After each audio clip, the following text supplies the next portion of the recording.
സ്നേഹം ഹൃദയത്തിൽ നിന്നുള്ളതാണെങ്കിൽ ബന്ധങ്ങൾ എന്നും വജ്രം പോലെ തിളങ്ങും. കാരണം അവിടെ അഭിനയിക്കലുകളില്ല, യഥാർത്ഥ സ്നേഹമാണ്. നിങ്ങളെന്ത് നൽകിയാലും നിങ്ങളെന്ത് നൽകിയില്ലെങ്കിലും, നിങ്ങൾ തിരിച്ച് ആ വ്യക്തിയെ സ്നേഹിച്ചാലും ഇല്ലെങ്കിലും, ആ വ്യക്തിയുടെ സ്നേഹം ആ വ്യക്തിയുടെ ഹൃദയത്തിൻ്റെ ഉള്ളിൽ നിന്നാണെങ്കിൽ എന്നും ആത്മാർത്ഥതയോടെ നിങ്ങളെ സ്നേഹിക്കും. നിങ്ങളിൽ നിന്നൊന്നും ആ വ്യക്തി പ്രതീക്ഷിക്കില്ല. കാരണം ആ വ്യക്തിയുടെ സ്നേഹം ഹൃദയത്തിൻ്റെ ഉള്ളിൽ നിന്നാണ്. സ്വാർത്ഥതയുണ്ടാകില്ല. എല്ലാ കാലത്തും ആ വ്യക്തി നിങ്ങളെ ഒരുപോലെ സ്നേഹിക്കും. ചിലപ്പോൾ കൂടുതൽ കൂടുതൽ സ്നേഹിച്ചെന്ന് വരും.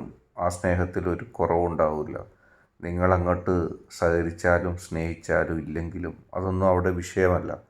ആ വ്യക്തിയുടെ മനസ്സിൻ്റെ ഉള്ളിൽ നിന്നുള്ള സ്നേഹത്തിന് ഒരു കുറവുണ്ടാവില്ല. അതാണ് പറയുന്നത്, സ്നേഹം ഹൃദയത്തിൻ്റെ ഉള്ളിൽ നിന്നാണെങ്കിൽ അതെന്നും ദൃഢമായി നിൽക്കുന്ന ഒന്നായിരിക്കും. വജ്രം പോലെ അത് തിളങ്ങും. അതെന്നും നിലനിൽക്കുന്നതുമായിരിക്കും. ഈ ചാനലിലെ വീഡിയോ ഇഷ്ടപ്പെട്ടാൽ ലൈക്ക് ചെയ്യുക, ഷെയർ ചെയ്യുക, കൂടാതെ ചാനൽ സബ്സ്ക്രൈബ് ചെയ്യുക. നിങ്ങൾ നൽകുന്ന പിന്തുണയാണ് കൂടുതൽ കൂടുതൽ വീഡിയോകൾക്ക് പ്രചോദനമാവുന്നത്.